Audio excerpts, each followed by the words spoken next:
Hello दोस्तों, veterans नमस्कार। आज मैं आपको ये जो बैंक से रिटायर्ड एक्स सर्विसमैन हैं ये उनके लिए है, और दूसरे जो बैंकों से रिटायर सिविलियंस हैं ये उनके लिए है। ये मिलिट्री जो प्योर एक्स सर्विसमैन है ये उनके लिए नहीं है। मैंने सवेरे वीडियो बनाया था, शायद इनको ये गलतफहमी हो गई थी कि कोई एक्स ग्रेसिया नाम का कोई मैटर आया हुआ है, शायद उससे हमको कोई फ़ायदा है। क्योंकि बैंकों में बहुत बड़ी मात्रा में गार्ड से लेकर के अवार्ड स्टाफ, सब स्टाफ, इवन ऑफिसर्स में नौकरी किए हुए हैं और वो रिटायर्ड हैं, और बहुत पहले से रिटायर्ड है 1986 से और आज तक। उनको कई चीज़ों की जानकारी नहीं है। आज मेरे पास फ़ोन आए, उन्होंने पूछा सा हमें तो यही पता नहीं है कि हमारा एक्स ग्रेसिया कितना बनेगा। बात तो सही है, जब हमको कुछ मिल रहा है तो हमें पता तो होना चाहिए हमें कितना मिल रहा है, वो सही मिला या नहीं मिला। तो मैंने इसको कई सूत्रों से इकट्ठा करके यहाँ मैंने इकट्ठा किया है।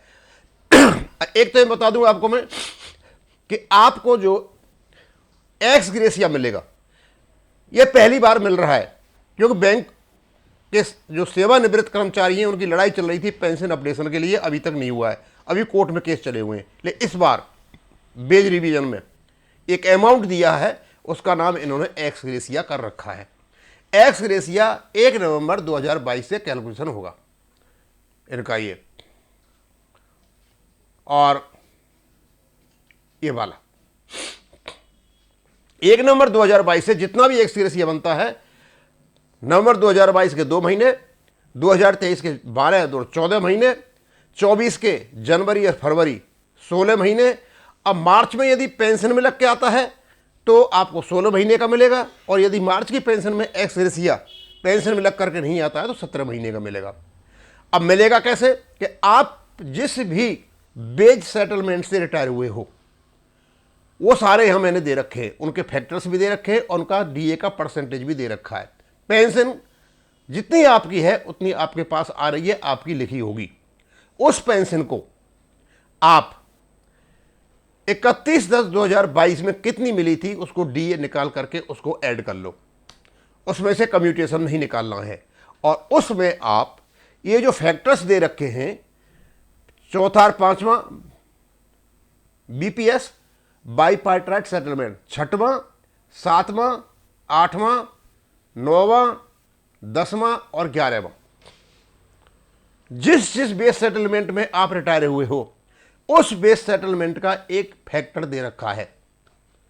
टोटल जो पेंशन आपकी 31/10/2022 को थी और जिस सेटलमेंट से आप रिटायर हुए हो उसमें आप ये नीचे जो दे रखे हैं 0.17, 0.15, 0.12, 0.07, 0.05, 0.03 और 0.0, इनसे आप उनमें गुणा कर ले, मल्टीप्लाई कर ले, और आपकी एक्स ग्रेसिया का अमाउंट निकल करके आ जाएगा।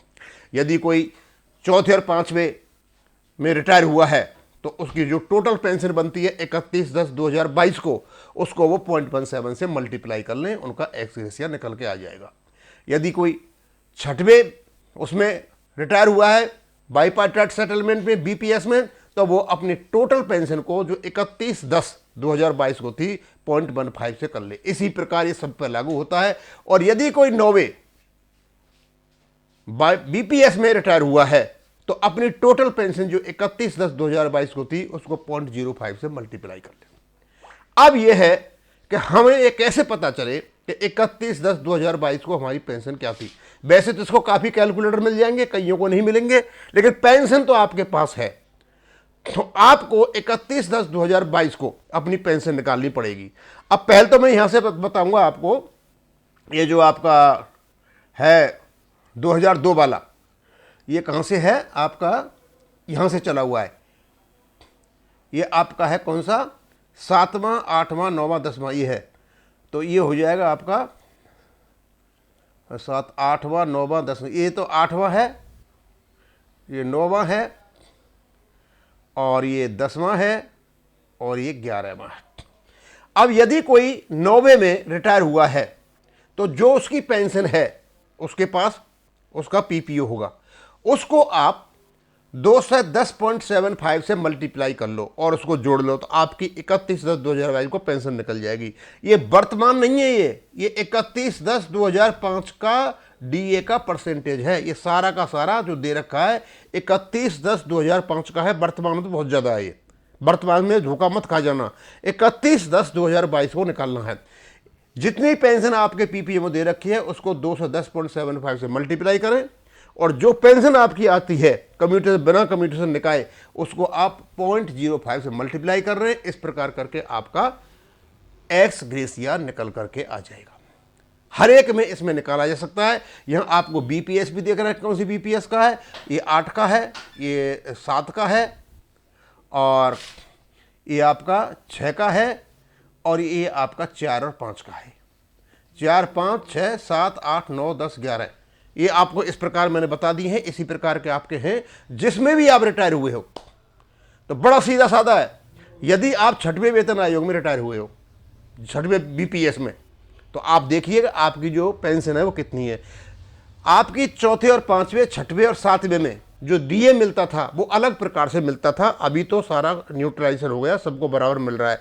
अब ये यदि 31/10/2022 से पहले आपका डीए 1 हो गया है तब तो वो लगेगा, और यदि आपका डीए न्यूट्रलाइजेशन 31/10/2022 के बाद हुआ है तो फिर आपको ये जो अलग अलग रेट दे रखी हैं ये लगेंगी। अब वो मुझे पता नहीं कि डीए न्यूट्रलाइजेशन कब हुआ है आपका, मतलब आपको कब से एरियर मिले कब से नहीं मिले। दो सीधी सीधी है।